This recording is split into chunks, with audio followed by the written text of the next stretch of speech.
इस शुभ अवसर पर स्वरूप लीन सतगुरु श्री हरिदास साहब जी का स्मरण करते हुए, स्वरूप लीन सतगुरु श्री निर्धन साहब जी का स्मरण करते हुए यहाँ पर उपस्थित वंदनीय संत समाज, सत्संग प्रेमी बंधुओं एवं देवियों,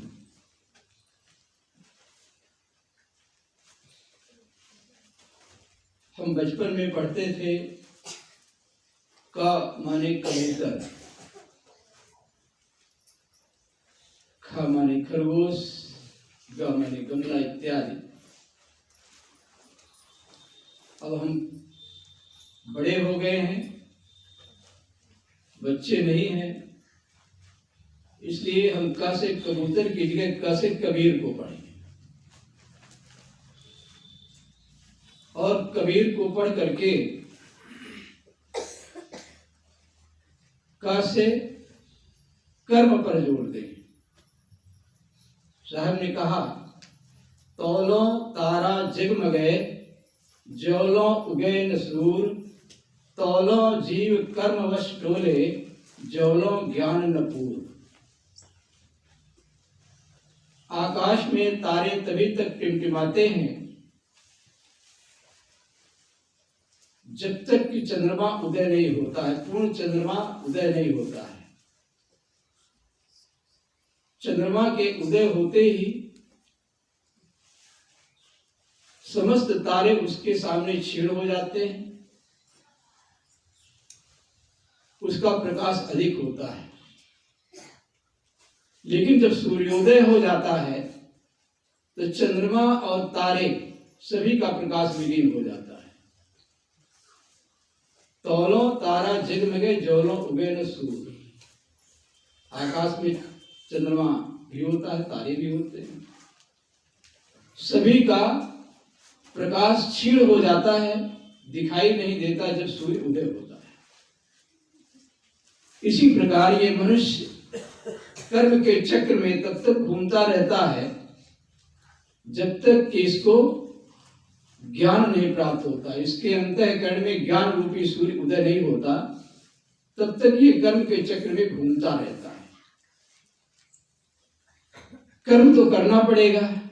मैंने कहा का से कबीर और कबीर से कर्म।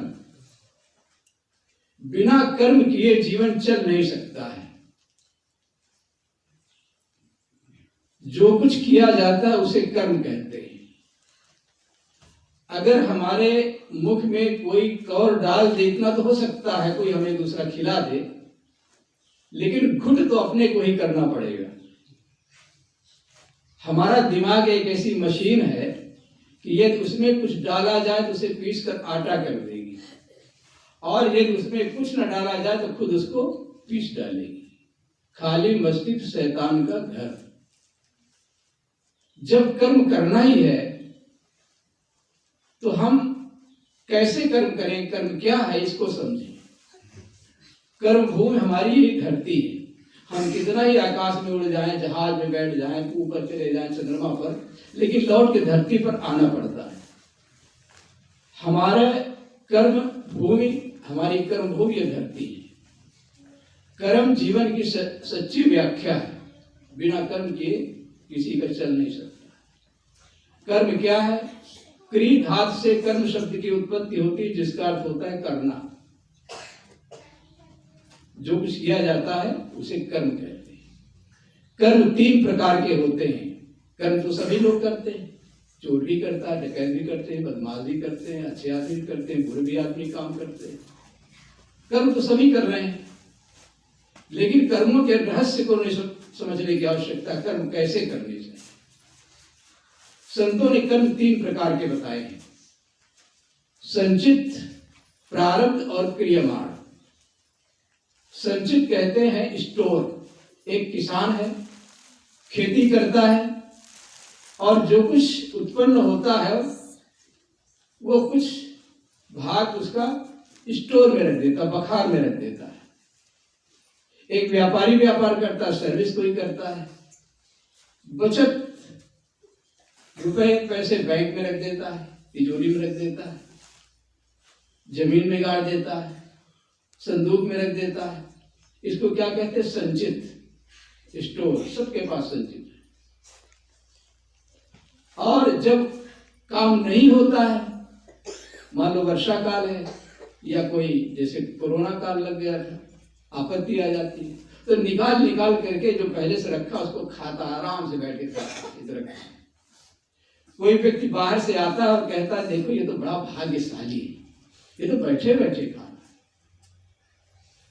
बैठे बैठे नहीं खा रहा, उसने जो संचित कर रखा है उसी के कर्मों का फल है।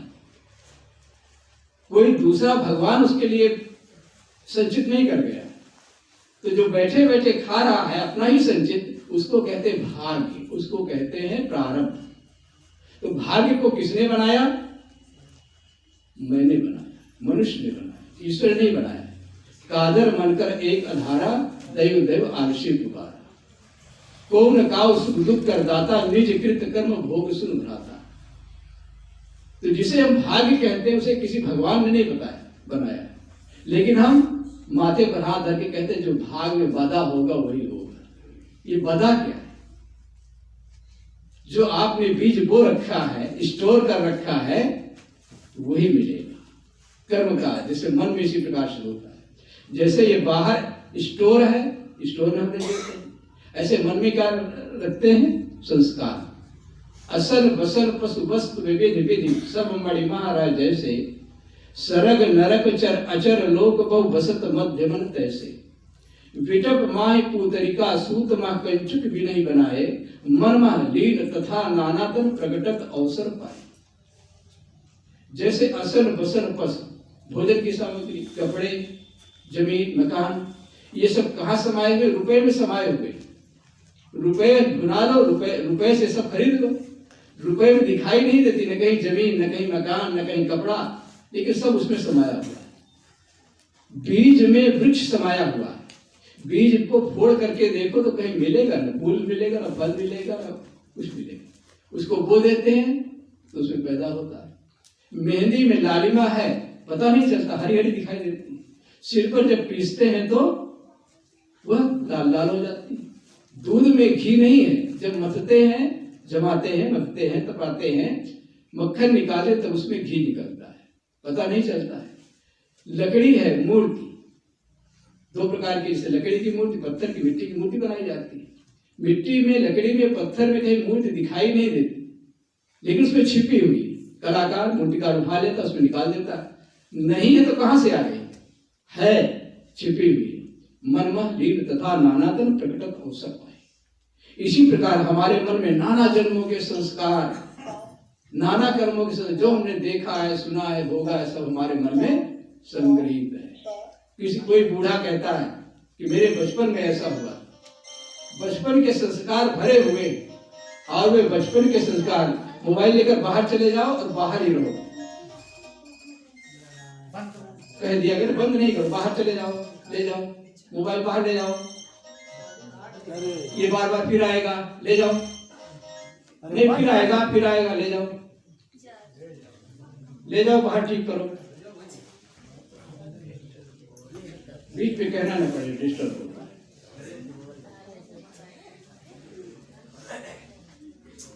तो हमारे मन में नाना कर्मों के संस्कार संचित हैं। हमने नाना कर्मों के संस्कार संचित जो कर रखे, उसी कहते हैं भाग्य, उसी कहते हैं प्रारब्ध। मैं अपने भाग्य का निर्माता और विधाता स्वयं, कोई भगवान नहीं बनाता। Man is the captain of his fate, builder of his destiny. मनुष्य अपने कर्मों का निर्माता और विधाता स्वयं है। इसलिए क्या क्या संचित है हम खुद नहीं जानते। प्रारब्ध में क्या क्या आएगा भोग में, यह भी नहीं जानते। तीसरा कर्म क्या? क्रियमाण। क्रियमाण कहते हैं परिश्रम। हमें न भाग्य के भरोसे बैठना है और न संचित के भरोसे बैठना है। क्या करना है? पुरुषार्थ, कर्म करना है। कैसे? कबीर मैंने कहा कैसे कर्म की आवश्यकता है, तो हम कर्म करें। कर्म करने का अर्थ है पुरुषार्थ, परिश्रम, श्रम। जब हम सो जाते हैं तो हमारा भाग्य भी सो जाता है, उठ के बैठ जाते हैं तो हमारा भाग्य उठ के बैठ जाता है। जब उठ करके चल देते हैं, काम क्रिया करते हैं तो भाग्य भी पीछे पीछे चल देता है। जैसे दीपक में तेल जब तक रहता है दीपक जलता रहता है, तेल समाप्त हो जाने पर दीपक बुझ जाता है। जब तक हम पुरुषार्थ करते हैं, कर्म करते हैं, तब तक हमारा भाग्य रूपी दीपक भी जलता रहता है। हमारा पुरुषार्थ रूपी, परिश्रम रूपी, श्रम रूपी जब समाप्त हो जाता है तेल, तो हमारा भाग्य रूपी दीपक भी बुझ जाता है। जैसे गुरु को आगे करके शिष्य पीछे पीछे चलता है, ऐसे पुरुषार्थ को आगे करके भाग्य पीछे पीछे चलता है। जैसे हजारों गौओं के बीच में, सैकड़ों माताओं के बीच में बच्चा अपनी मां को पहचान लेता है, ऐसा पहले का किया हुआ कर्म कर्ता को पहचान करके उसका अनुसरण करता है।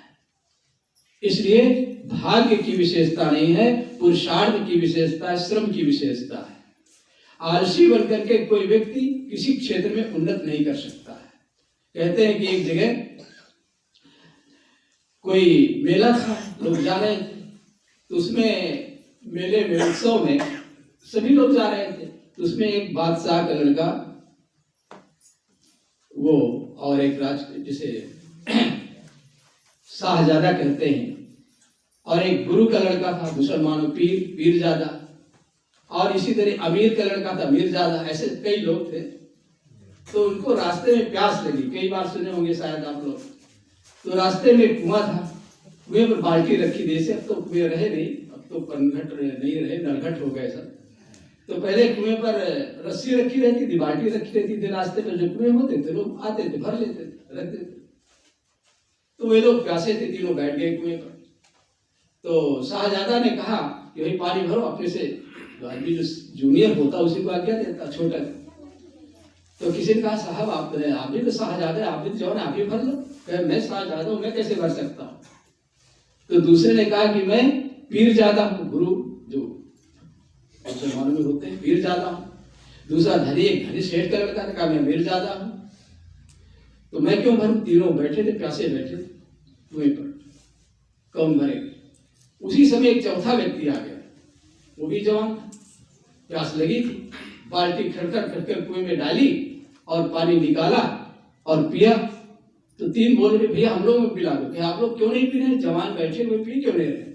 तो उसने कहा मैं शाहजादा हूँ, उसने कहा मैं पीरजादा हूँ, उसने कहा मैं मीरजादा हूँ। तो उसने हंसते हुए कहा कि आप शाहजादा हो, आप पीरजादा हो, अमीरजादा हो, तो मैं हरामजादा हूँ, मैं किसी को पानी नहीं पिला। ये हराम मतलब ये है कि हराम का न खाएं। किसी ने किसी संत से कहा, संत महात्मा लोग बैठे बैठे खाते हैं। तो महात्मा ने कहा कि हम तो बैठे बैठे खाते हैं और आप लोग खड़े खड़े खाते हो, खड़े खड़े पशु खाता है। बैठे बैठे नहीं खाते। कहीं कहते हैं कि अयोध्या की बात है, सही घटना है, कहते हैं कहीं मजदूर लोग काम करने जा रहे थे। तो उस दिन मजदूरों का कभी काम नहीं मिलता, तो काम नहीं मिला, लौट आए।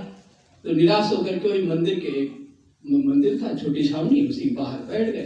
कभी आप लोग कैसे कहाँ गए थे, कहाँ गए? आज महाराज काम नहीं मिला और आज खाएंगे क्या? रोज मिलता था और उसी से गुजर चलता था। कहे कुछ नहीं, बस देखो जलपान बना है, चलो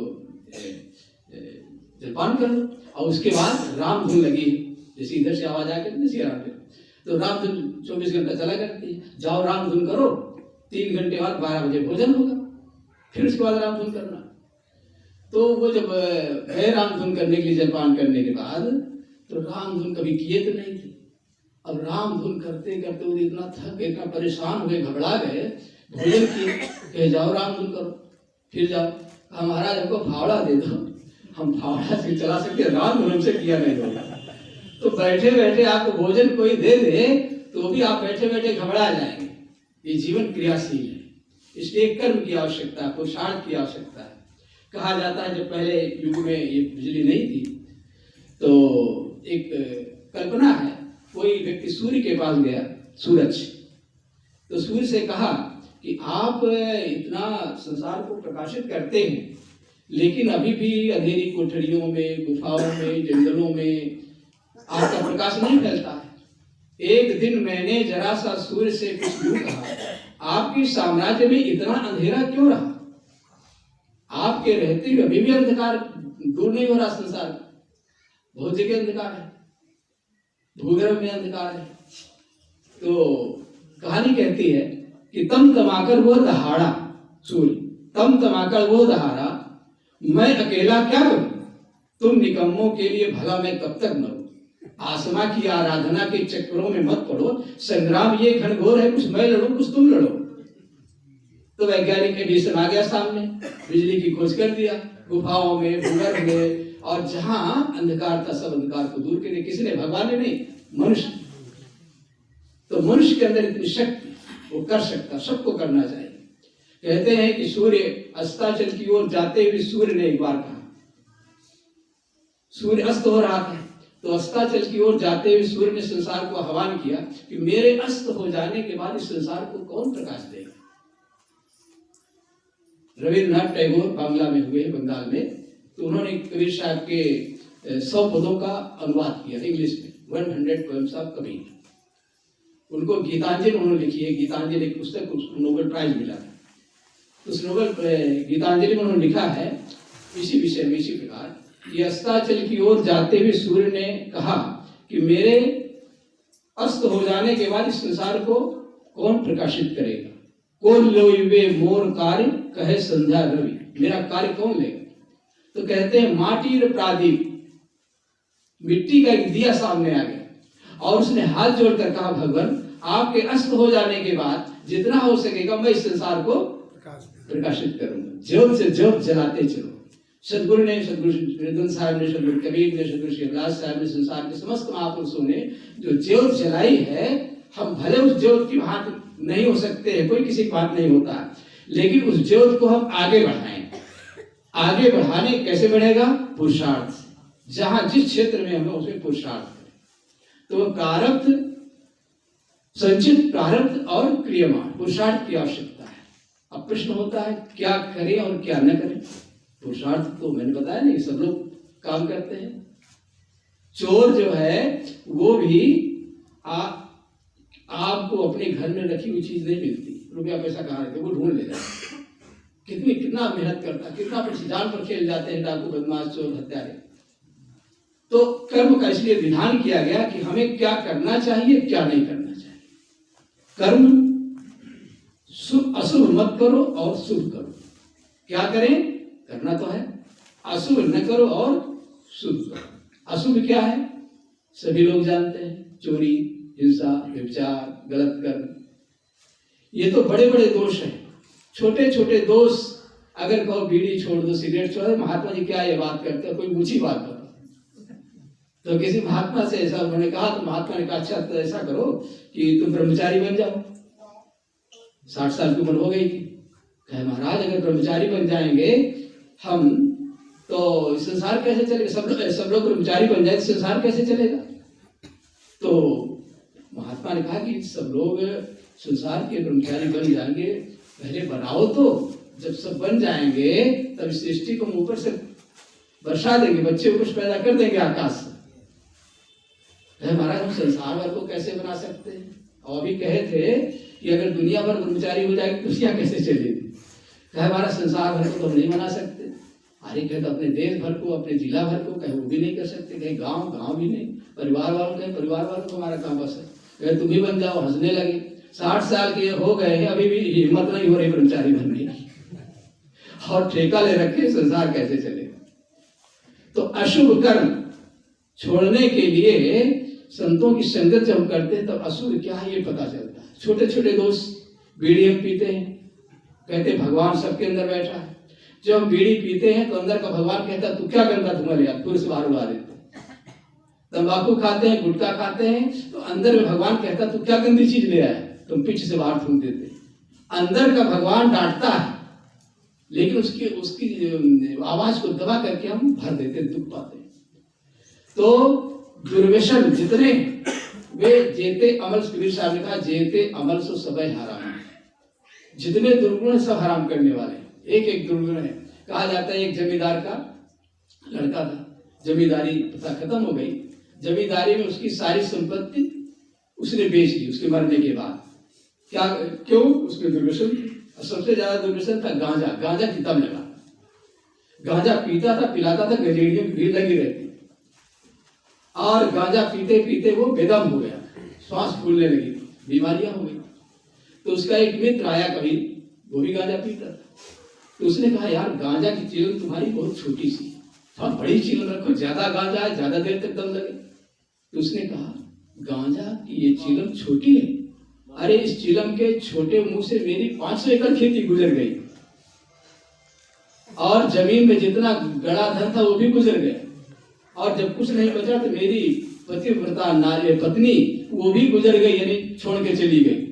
डॉक्टर के पास गया था, उसने कहा था इसका पीना तू नहीं छोड़ता, तू भी इसी के रास्ते गुजर जाएगा। तू कहता है चिलम का मुंह छोटा है, अरे तू तो ऐसा करना कि मेरे मरने के बाद, करीबन मौत हो गया हूँ, मरने के बाद चिलम को तोड़ करके मेरी चिता पर रख देना, नहीं जिसके हाथ में पड़ेगी वो भी इसी के रास्ते गुजर जाएगा। जितने सबसे बड़ा आजकल जो है वो शराब, जिसको पीने से शरारत उत्पन्न हो जाए वो शराब विनाश करने वाली है। एक शराबी, आप कहेंगे शराबी कथा, तो सत्संग साथ सुनने आए हैं, ये भी कथाएं बीच में आ जाती है।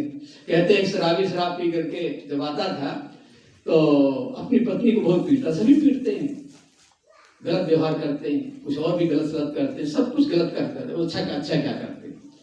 तो अब तो नारियां, बहुत सी लड़कियां तो बालें नहीं रखती, और उस समय नारियां बड़ी बड़ी चोटी रखती थी, 2 चोटियां बांधती थी। अब 2 चोटी का, 1 चोटी जमाना जैसा भी हो कम हो रहा है, तो वो आता था दोनों चोटियों की, जैसे किसी घोड़े की लगाम पकड़ी जाती वैसे दोनों चोटियों पकड़ के खूब मारता था, पीटता था। किसान था, पीता था।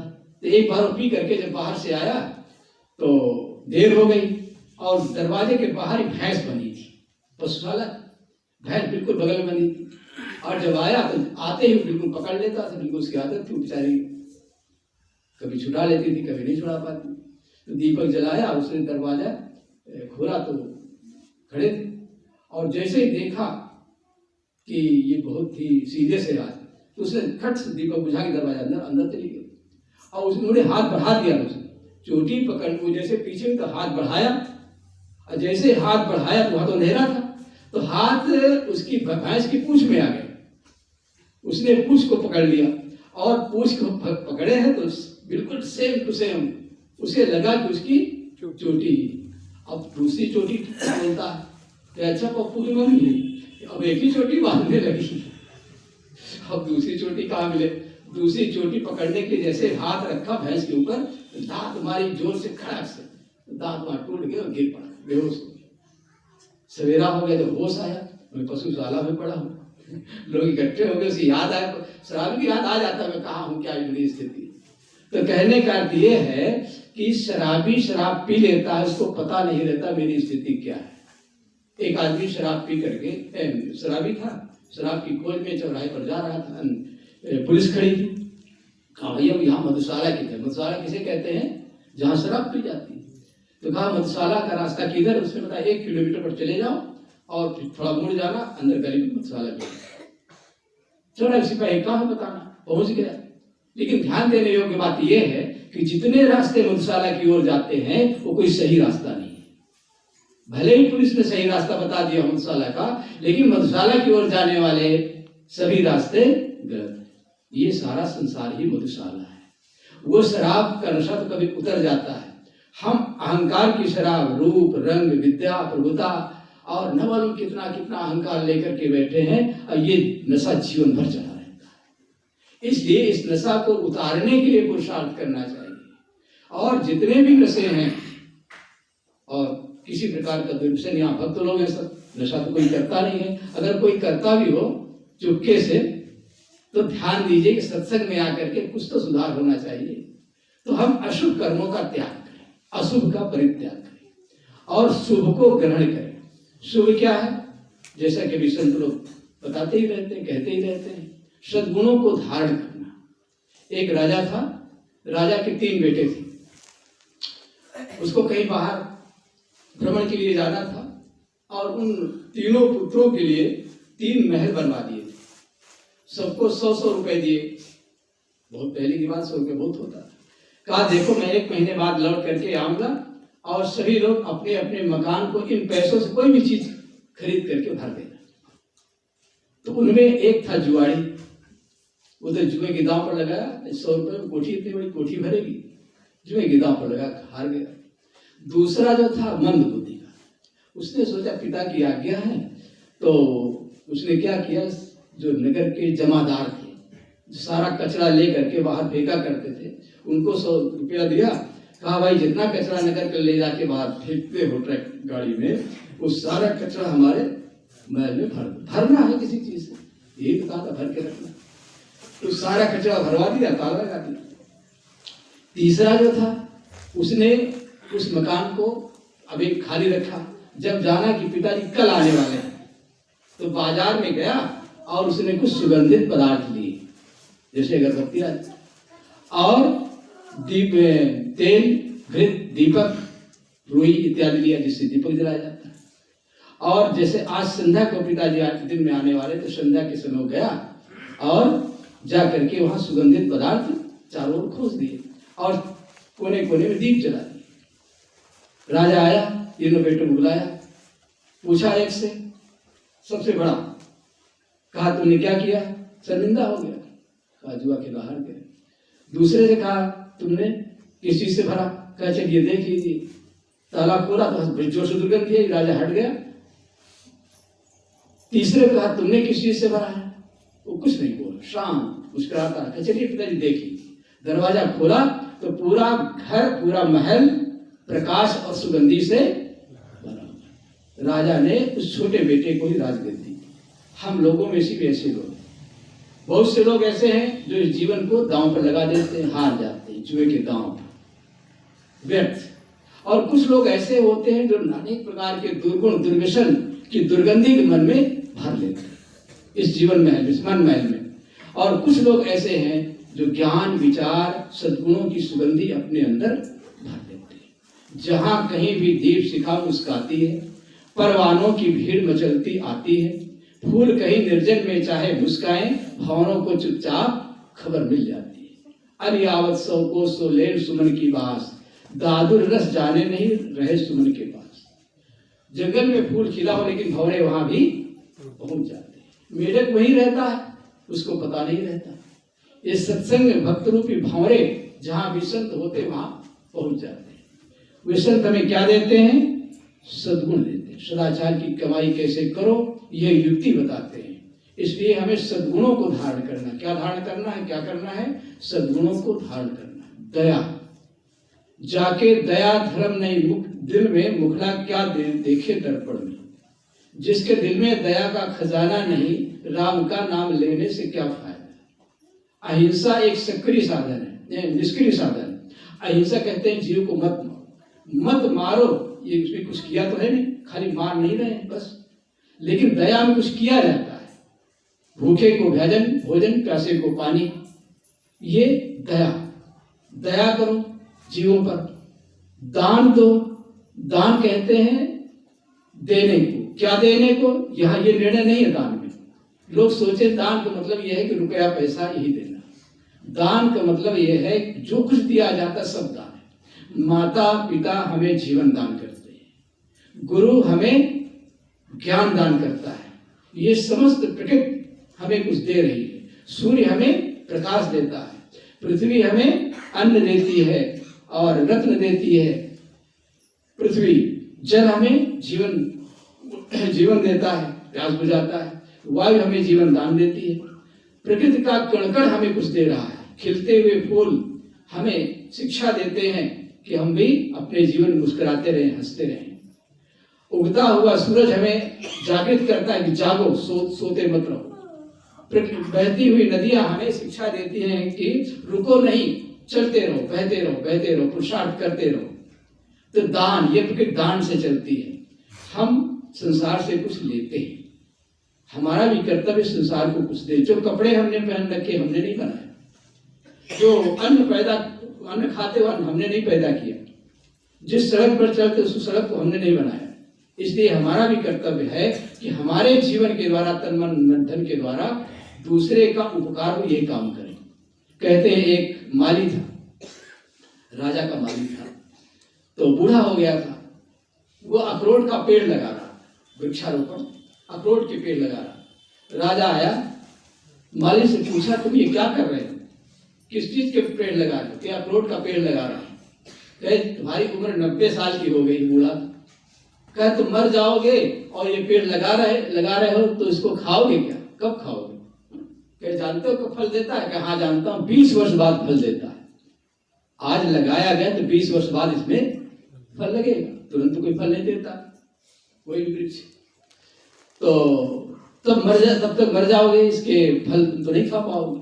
तो उसने कहा राजन मैंने बहुत से अखरोट खाए, लेकिन जिन जिन वृक्षों के थे उन वृक्षों को मैंने नहीं लगाया था, लेकिन मैंने खाया है। इसलिए मेरा भी कर्तव्य है कि मैं भी कुछ ऐसे वृक्ष लगा करके जाऊं जिससे आने वाले लोग खाएं। परोपकाराय मिदं शरीरम, ये शरीर जो मिला हुआ है मानव का शरीर परोपकार के लिए मिला हुआ। दया, दान, परोपकार, क्षमा करो। क्या करें? क्षमा करो। करने पर बात है, क्षमा करो। हमसे कोई गलती हो जाती है, हम चाहते हैं कि दूसरे भी हमें क्षमा कर दें।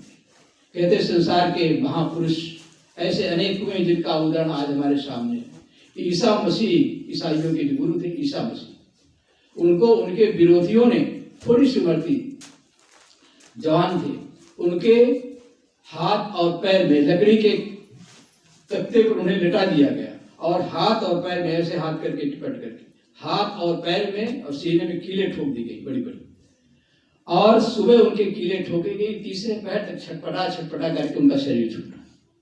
लेकिन वे अपने विरोधियों के लिए जिन्होंने ऐसा किया था उनके लिए यही कहते रहे कि हे प्रभु तू इन्हें क्षमा कर, क्योंकि ये नहीं जानते कि हम क्या कर रहे हैं।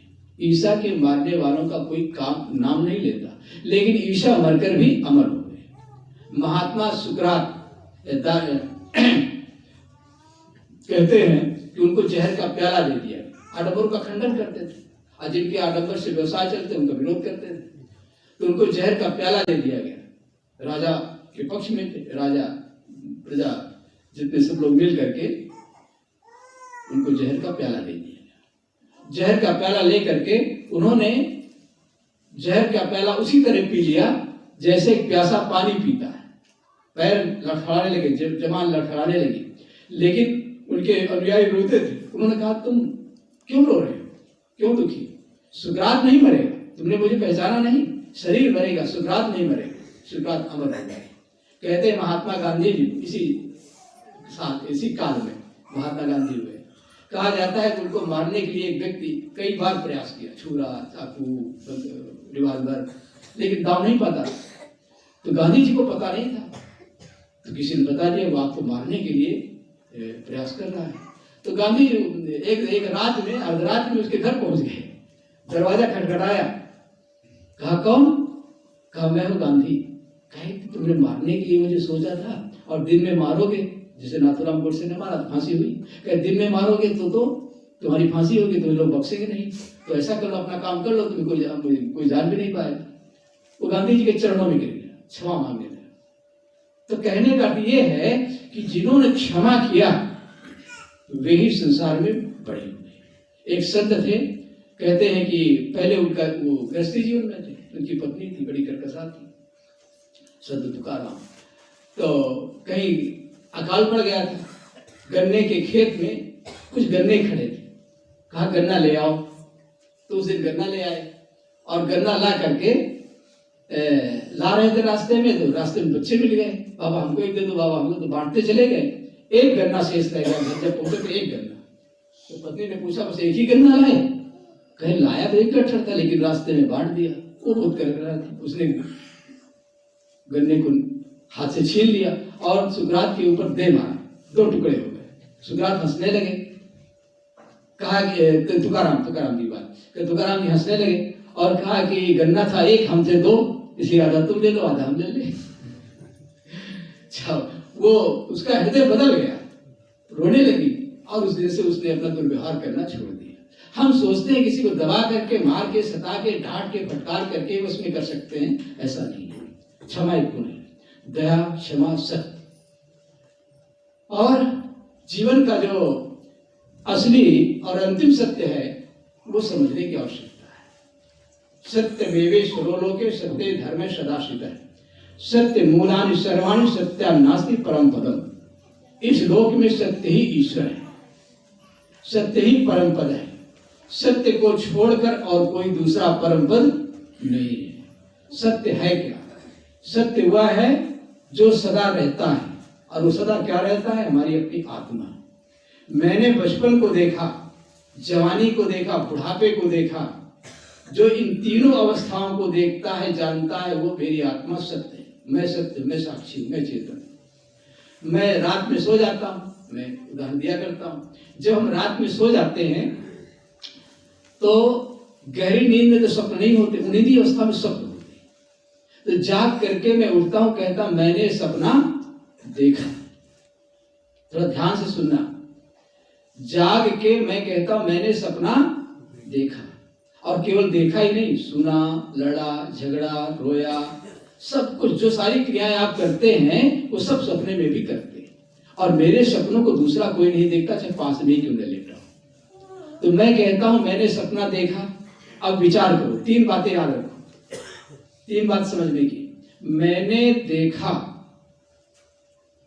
कोई भी व्यक्ति कोई दृश्य देखता है तो जाग करके देखता है, आंख खोल करके देखता है, प्रकाश में देखता है। और मैं कहता हूं मैंने देखा, तो मैं किन आंखों से देखा? मैं किन आंखों से देखा? ये आंखें तो वहां नहीं थी ना, सपने में ये आंखें तो बंद थी, चादर ढके हुए थी, फिर भी मैं कहता मैंने देखा। किस आंख से देखा? ज्ञान की आंख से देखा। देखने वाला कौन है? मैं। और वहां कोई लाइट भी नहीं है। जब आप सपना देखते हैं तो चादर ओढ़ लेते हैं, लाइट बुझा देते हैं और रजाई के अंदर हो जाते हैं। आज का रजाई देखो ठंडी है, रजाई के अंदर भी आप सपना देख सकते हैं और सपने में सारे दृश्य देख सकते हैं। वहां कोई लाइट तो नहीं है। तो कौन सी लाइट है? वही ज्ञान की लाइट, चेतन। मेरे अंदर में ज्ञान का प्रकाश इतना ज्यादा है, मैं ज्ञान का स्रोत हूं, प्रकाश का स्रोत हूं। मेरे अंदर इतना प्रकाश वही से रिफ्लेक्ट होता है, बाहर जाता है। तो मैं जागृत हूं, मैं ज्ञान में सदा जागता हूं। कहता नहीं मैं सो गया था तो मैंने सपना देखा, मैं सोता ही नहीं हूं। जागृत रूपी जीव है शब्द सुहागा से। ये जीव सदा ज्ञान में जागता है, अपनी चेतना में जागता है। संतो जागत नींद न कीजिए, मोह निशा सब सोन हारा, देखे सपन अनेक प्रकारा, ये जग जामिन जागह योगी, परमार्थी प्रपंच वियोगी। या निशा सर्वभूतानां तस्यां जागृत संयमी। संयमी पुरुष, संत पुरुष, ज्ञानी पुरुष इस मोह की रात में जागता है। इसलिए इस सत्संग में जब हम आते हैं, ज्ञान जागने के लिए आते हैं, सपना देखने के लिए नहीं आते। सपने को देखने वाला दृष्टा साक्षी मैं नित्य निरंतर मौजूद हूं।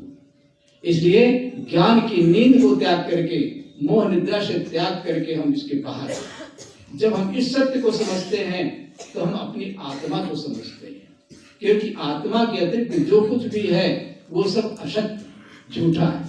लेकिन इस सत्य को हम कब समझते हैं? जब किसी की मौत हो जाती है, कहते राम नाम सत्य है, राम नाम सत्य है। अब याद आया है, अभी लगता था कि अभी तक राम नाम सत्य नहीं था। अब मरने के जिसको सुनाते हो, किसको सुनाते हो?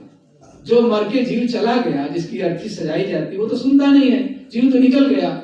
लेकिन हाँ, याद आ रही कि हमारी भी एक दशा होगी। ऐसी थोड़ी देर की याद आती है, लेकिन उससे उसको तो कोई लाभ मिलता नहीं।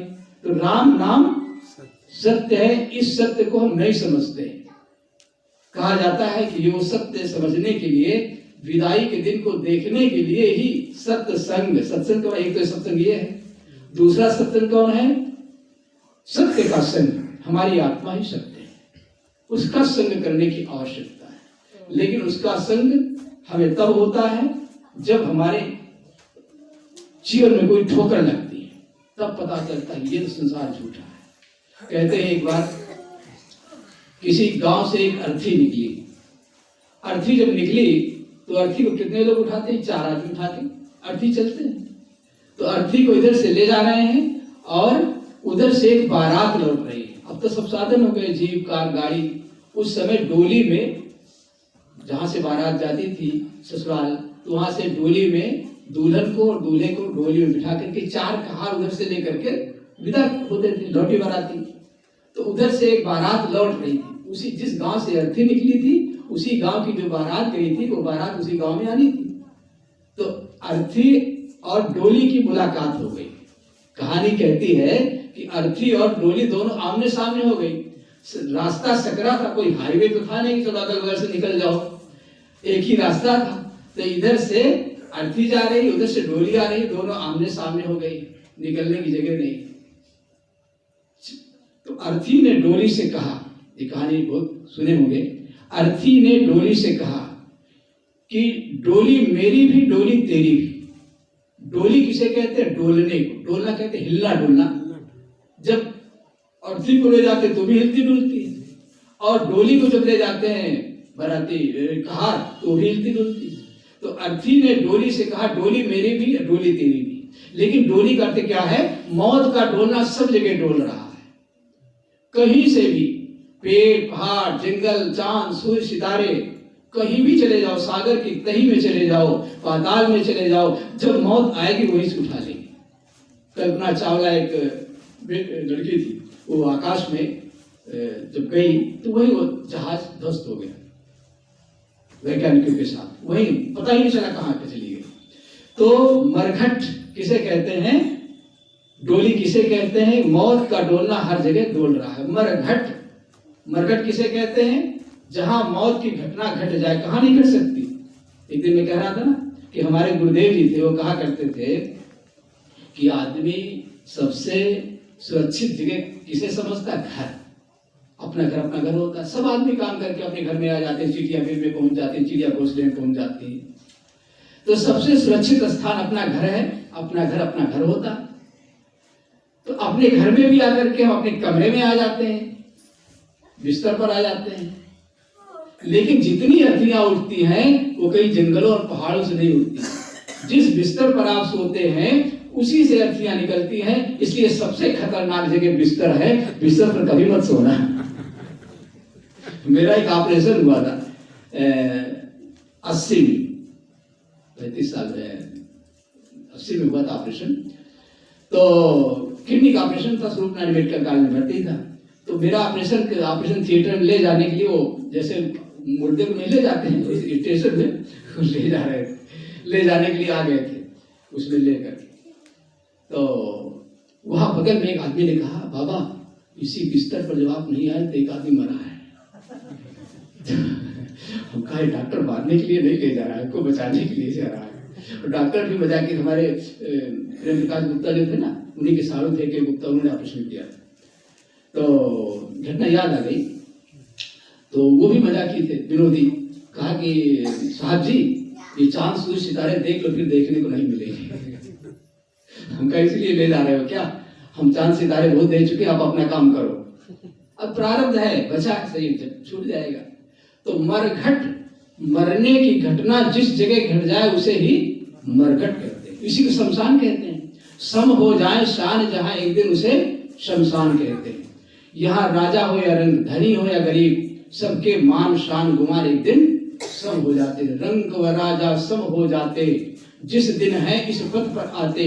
शूर श्रवण दोनों को बंदी, करता झंझा का नर्तन है। कैसा क्षण भंगुर जीवन है, जीवन बड़ा क्षण भंगुर है। क्षण भंगुर जीवन की कलिका, कल प्रात को जाने खिली न खिली। मलयाचल की शुचि शीतल मंद, सुगंध समीर मिली न मिली। कलिकाल कुठार लिए फिरता, तर नम्र है चोट झिली न झिली। भजले हरि नाम, भजले गुरु नाम, अरे रस ने ये अंत समय में हिली नहीं। तो मैं कह रहा था कि अर्थी ने डोली से, प्रश्न वहां है कि अर्थी ने डोली से कहा कि डोली मेरी भी डोली तेरी भी। चार मेरे कंधे पर भी है, चार तेरे कंधे पर भी है, और फूल मुझ पर भी है, फूल तुझ पर भी है। और रोते मेरे भी पीछे लोग हैं, रोते तेरे भी पीछे लोग हैं। जब संसार से कोई विदा होता तो परिजन रोते हैं, लड़की जब विदा होती है तो भी रोते हैं। रोते मेरे भी पीछे लोग हैं और रोते तेरे भी पीछे लोग हैं। लेकिन हाँ, मेरे में तेरे में एक अंतर है। क्या अंतर है?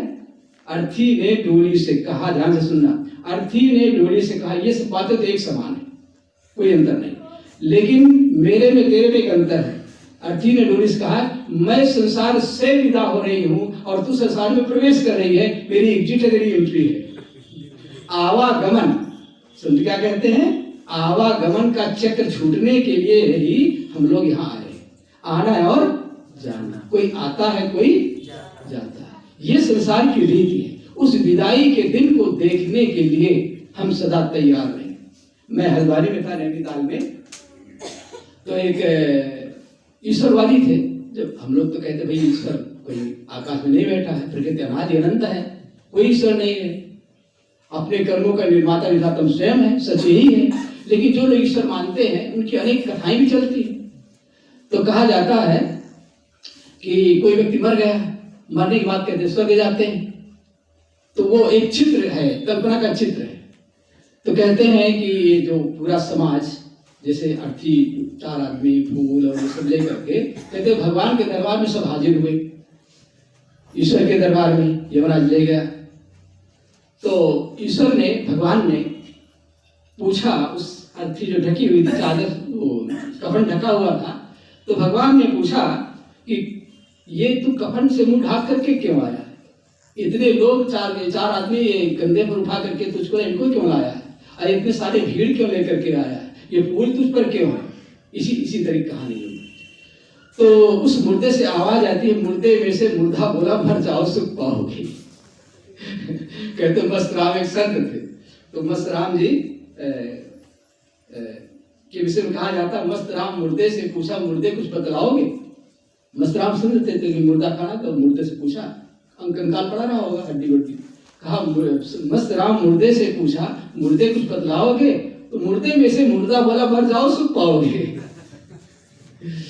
तो भगवान ने पूछा कि ये कफन से मुंह ढाक करके क्यों आया है? तो उसने कहा, आवाज आई कि कफन से ढाक का, ये शायद पहली बार आप सुनेंगे, कफन से ढाक के मुंह हो के शर्मसार आया हूं, फिर भी तेरी रहमत का बन के दीदार आया। कफन से ढाक के मुंह हो के शर्मसार आया, मैंने कफन इसलिए ढक दिया है, ढक करके आया हूं कि मैंने दुनिया में इतने गलत काम किए गए थे कि मैं मुंह दिखाने लायक नहीं। कभी बीच कोई गलत काम करता है तो ऐसा काम के समाज में मुंह दिखाने लायक नहीं, चाहे साधु हो चाहे गृहस्थ, कोई भी हो, गलत काम करेगा। तो उसने कहा कि मैंने दुनिया में इतने गलत कर्म किए थे कि मैं मुंह ढाक करके बारे शर्म के आया, फिर भी तेरी रहमत का बन के दीदार आया। फिर भी मैंने सुना भगवान दयालु होता है, संत कृपालु होते हैं। क्या गलत कर्म किया हूं जरूर, लेकिन मैं तेरी दया का दीदार करने आया कि तू कितना दयालु है, मैं तेरा दर्शन करने के लिए आया। कफन से ढाक के मुंहों के शर्मसार आया हूं, फिर भी तेरी रहमत का बन के दीदार आया। फिर 4 आदमी क्यों लाया? चल न सका गुनाहों के भार से पैदल, चल न सका गुनाहों के भार से पैदल, तो 4 कंधों पे होके सवार आया। मैंने इतना पाप कर लिया था, पाप गठरिया भारी हो गई, पापों से इतना लद गया था मेरा मन, मेरा जीवन, कि अकेले चल ही नहीं पाएगी, पर ही नहीं चल पा रहा। तो 4 आदमी उठा करके यहाँ लाए। चल न सका गुनाहों के भार से पैदल, तो 4 कंधों पे होके सवार आया। फिर ये इत्र, तेल, फुलेल ये सब छिड़क करके, जब कोई कहीं दुर्गंधी आती है तो लोग कुछ सुगंधित छिड़क देते हैं, हाव राउंड कर देते हैं, जैसे दब जाए। तो उसने कहा कि क्यों ये इत्र, तेल, फुलेल छिड़क के, इनकी क्या जरूरत थी? तो उसके अंदर से आवाज आई कि मैं की बूंद आ जाए मेरे मुंह से तुझको, मैं की बूंद आ जाए मेरे मुंह से तुझको, इसलिए इत्र छिड़के हुए हार पहन के आया। मैं कहते हैं शराब, मैं खाना, और दूसरी शराब कौन है? जो मैंने कहा, विद्या, धन, अधिकार, पद, ये अहंकार का इतना नशा, इतना मैंने ये संसार के भोगों का नशा इतना पी लिया था कि मेरे जीवन से बदबू आ रही, सुगंधी का नाम नहीं था। तो मैं की बूंद आ जाए मेरे मुंह से, इसलिए इत्र छिड़के हुए हार पहन के आया। अच्छा, ये बातें हो गई। तो ये भी इतने लोगों को साथ में लाने की क्या जरूरत है? बराती पीछे से जो इतने सैकड़ों लोग लाया है, तो उससे आवाज आई कि जला के मुझको, ये जला के मुझको या दफना के मुझको, नाम तेरा ही लेंगे, राम नाम सत्य है। ये जला के मुझको या दफना के मुझको, नाम तेरा ही लेंगे, इसलिए चंद साथी साथ मददगार लाया हूं। ये बातें हो गई। तो भगवान ने अंतिम बात कही कि अरे तू न आता तो क्या हरकत है, रहता संसार में रहता, मजे लेते रहता। तो उसने कहा अंतिम बात क्या कही, अंतिम सौदा, कहा मन तो नहीं था कि छोड़ दूं ये रंगी दुनिया, मन तो नहीं था कि छोड़ दूं ये रंगी दुनिया, फिर भी तेरे बुलाने सो के लाचार आया। आएगा बुलावा तो जाना पड़ेगा, भजन में आप लोग सुनते ही। इसलिए वो बुलावा आए इसके पहले हमें आत्मचिंतन कर लेना है। क्या करना है, कौन सा कर्म करना है? वह कर्म करना है जिसके द्वारा हमारे समस्त गलत कर्मों के संस्कार ही नहीं, शुभ कर्म जो हमने किए उनकी भी आसक्ति न रह जाए। और जब कोई कर्मों की आसक्ति नहीं रह जाएगी, कोई भी आसक्ति, कहीं ममता नहीं रह जाएगी, तो हम उस जगह पहुंचेंगे जो हमारा असली लोक, सतलोक। सतलोक कहीं बाहर नहीं है, सतलोक हमारे अंदर में है। लेकिन उसको समझने के लिए सत्संग की आवश्यकता है।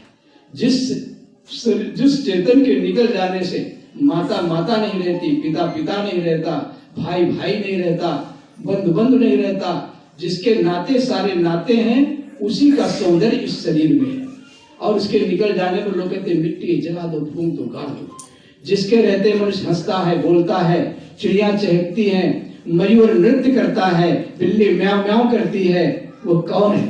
और जिसके निकल जाने सारे शरीर मिट्टी में मिल जाते हैं, वो आत्मा ही प्यारी है। उससे बढ़ करके प्यारा इस संसार में कोई नहीं है। पति के लिए पत्नी, गुरु के लिए शिष्य, शिष्य के लिए गुरु, मित्र के लिए मित्र, कोई किसी के लिए प्रेम नहीं करता है। आत्मा के लिए ही सब लोग एक दूसरे से प्रेम करते हैं। आत्मा ही श्रेष्ठ है। और जब हम अपने सुख में कोई बाधा देखते हैं तो हम भगवान, जिसको कहते हैं भगवान को भी ठुकरा देते। एक आदमी था, वो एक ऊंचे पेड़ पर चढ़ गया 100 फीट पर, और जब ऊंचे पर चढ़ गया तो उसने भयवश कहा, हे भगवान, नीचे देखा तो बहुत लंबा पेड़ में चढ़ गया, तो कैसे उतरूंगा? हे भगवान, इस पेड़ से यदि मैं सकुशल नीचे उतर आऊंगा तो 100 संत महात्माओं को भोजन कराऊंगा। शक्ति आती है उपासना करने से, प्रार्थना करने से। तो साहस किया, साहस करते करते करीब बीच में आ गया 50 फीट। तो उसने कहा, हे भगवान, इस महंगाई के जमाना में 100 को कराना तो कठिन है, 50 को ही कराऊंगा। ऐसा कहते कहते 25 फीट पर आ गया। उसने कहा, हे भगवान, इस महंगाई के जमाना में 50 को कराना तो कठिन है, मैं 25 को ही कराऊंगा। ऐसा कहते कहते जब नीचे जमीन पर उतरा तो उसने कहा, हे भगवान, न कभी इतने ऊंचे पेड़ पर चढ़ेंगे और न किसी साधु महात्मा को भोजन करेंगे। अपना काम जब निकल गया तो भगवान को भी, तो अपना क्या है? अपनी आत्मा ही अपनी। इतना हम अपने आत्मा के कल्याण के लिए घर द्वार ही नहीं छोड़ते, हम अपने सुख के लिए इस शरीर को भी छोड़ देते हैं। जो लोग आत्महत्या करते हैं वो क्या करते हैं? सोचते हैं कि अब मर जाने में ही चैन है, चैन, आनंद, सुख के लिए आदमी शरीर के प्राणों को भी त्याग देता है। प्राण प्यारा कोई नहीं होता संसार में। कहते हैं ये बदरिया होती ना, बदरिया अपने बच्चे को मर जाती तो भी चिपकाए रहती है। किसी ने प्रयोग किया तो एक तावा था, गर्म तावा किया गया, और उस तावे पर जो बदरिया बच्चा आपने चिपकाई थी उसको उसमें छोड़ दिया गया। तो बदरिया उस बच्चे को चिपकाए उछल रही थी, और जब उसकी सहन से बाहर हो गया तो उसने बच्चे को छीन करके उसे तावे पर रख दिया, उसी पर बैठ गया, हटा लिया गया, बचा लिया गया। तो कहने के मतलब ये पता तो बाद में चलता है कि कौन कितना प्यारा। अपनी जान सबको, अपने प्राण सबको प्यारे हैं, और इन प्यारे प्राणों को भी हम समय आता तो छोड़ देते हैं। इसलिए मैं कह रहा था कि तौलों तारा जगमगे, जौलों उगे न सूर, तौलों जीव क्रम बस डोले, जौलों ज्ञान न पूर। आकाश में तारे तभी तक टिमटिमाते हैं जब तक कि सूर्य उदय नहीं होता है। ये मनुष्य कर्म के चक्र में तभी तक डोलता है जब तक कि पूर्ण ज्ञान उदय नहीं होता है। पूर्ण ज्ञान कब उदय होगा? जब हम संतों के बीच में जाएंगे, सत्संग करेंगे, सद विचार करेंगे, और इस प्रकार हम अपने जीवन को बनाएंगे, साधन भजन में लगेंगे, तो हम उस स्थिति को पाएंगे जिसके लिए हम यहाँ आए हैं। बोलिए सद्गुरुदेव की जय।